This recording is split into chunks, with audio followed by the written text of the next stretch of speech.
Halo teman-teman semua, bersama saya Rudilim. Kita sudah masuk ke bulan Agustus 2020. Apa kabar teman-teman semua?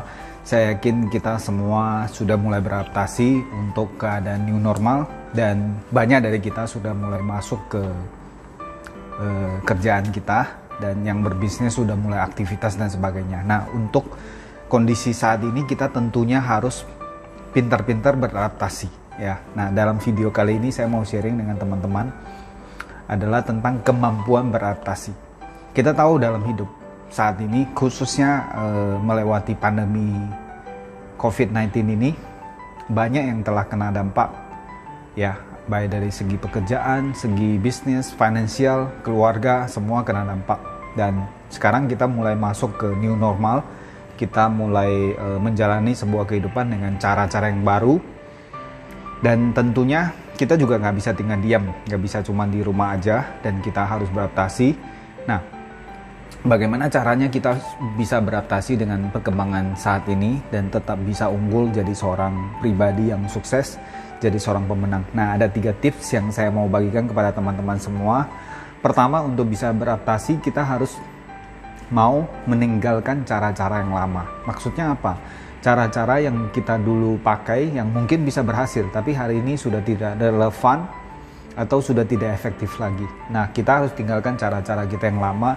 Banyak orang hidup di bayang-bayang masa lalu. Ya, mungkin teman-teman pasti pernah dengarkan orang yang suka membangga-banggakan kesuksesan di zaman dahulu. Jadi, apa yang bisa menghambat kita adalah pencapaian kita di masa lalu maupun kegagalan kita di masa lalu.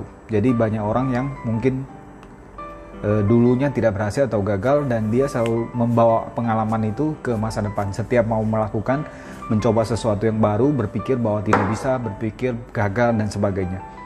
Begitu juga orang yang hidup dengan masa lalu tentang kesuksesan dia, yang dia selalu cerita tentang kesuksesan dia 5 tahun atau 10 tahun yang lalu. Padahal itu sudah lewat dan itu sudah tidak relevan atau tidak ada kaitan langsung dengan sekarang. Ya, jadi untuk bisa sukses di kondisi saat ini maupun di depan, kita harus meninggalkan masa lalu kita atau cara-cara yang lama kita. Dan yang kedua, kita membuka diri untuk belajar hal-hal yang baru. Ya, ada pendekatan-pendekatan yang baru. Misalnya selama ini kalau bisnis jasa kita, produk kita di offline, kita harus belajar untuk online, masuk ke dunia digital. Ya, mau nggak mau kita harus belajar, kita beradaptasi. Yang dulunya kita semua offline, misalnya saya seminar public speaker, jadi pembicara, saya bisa lakukan seminar biasanya di mana-mana diundang jadi pembicara secara offline. Sekarang kita beradaptasi, kita ke online. Bahkan semua meeting bisnis pun kita lakukan secara online, lewat Zoom dan sebagainya. Nah, teman-teman semua harus bisa terbuka mau belajar. Banyak di antara kita yang nggak mau belajar. Ya, saya memang begitu, style saya begitu, saya gaptek, saya nggak bisa. Tunggu keadaan normal aja baru kita kembali beraktivitas. Ya, saya yakin keadaan tidak akan normal lagi, atau keadaan mau normal lagi mau sampai kapan, berapa lama kita nggak tahu. Ya, 6 bulan, setahun, 2 tahun. Dan kita harus mengendalikan apa yang kita bisa kendalikan saat ini, yaitu mulai dari kita belajar hal-hal baru, kita kosongkan gelas kita belajar hal-hal yang baru, belajar bagaimana cara meeting lewat online, lewat Zoom, lewat webinar dan sebagainya. Dan kita bisa jualan lewat WhatsApp, lewat Facebook, lewat Instagram, lewat Zoom, banyak sekali. Ya, tim kita presentasi lewat Zoom dalam sebulan, dalam setiap minggu kita ada 3 kali Zoom sharing, dan ternyata efektif. Ada beberapa tim saya, bahkan ibu rumah tangga yang harusnya gaptek tapi bisa menghasilkan omset miliaran hanya di rumah aja, hanya lewat handphone, Zoom sharing. Ya, artinya kalau kita mau, kita bisa belajar. Dalam keadaan saat ini kita tahu bahwa sulit sekali untuk kita bisa menjalankan bisnis secara normal, tapi kalau lewat online, lewat Zoom saja kita bisa menghasilkan omset ratusan juta, bahkan miliaran. Itu luar biasa. Tentu teman-teman bertanya, ya caranya bagaimana? How?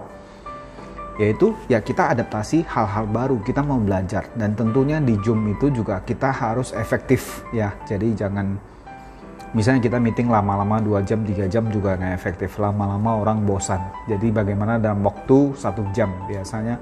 Bahkan waktu yang dikasih Zoom 40 menit itu sudah cukup. 1 jam kita efektif dan hasilnya pasti luar biasa. Dan tentunya dengan komunikasi, dengan follow up yang tepat, kita bisa menghasilkan closing ya. Dan tentunya di Zoom juga Anda harus perhatikan dari segi kameranya, dari segi lightingnya, dari segi audionya, semua harus jelas sehingga orang yang ikut acara kita bisa efektif, bisa nyaman. Dan yang ketiga, tadi yang pertama, tinggalkan cara-cara yang lama, tinggalkan masa lalu Anda. Yang kedua adalah membuka diri untuk belajar hal yang baru. Yang ketiga adalah jadi pribadi yang menyenangkan. Jadi Anda harus jadi pribadi yang menyenangkan, yang nice, yang artinya terbuka untuk belajar dari orang lain, terbuka untuk belajar hal-hal baru. Setiap Anda ketemu siapa aja, Anda jadi pribadi yang baik, yang ramah, yang mau menerima masukan. Nah, apa kaitannya ketika Anda menjadi pribadi yang menyenangkan?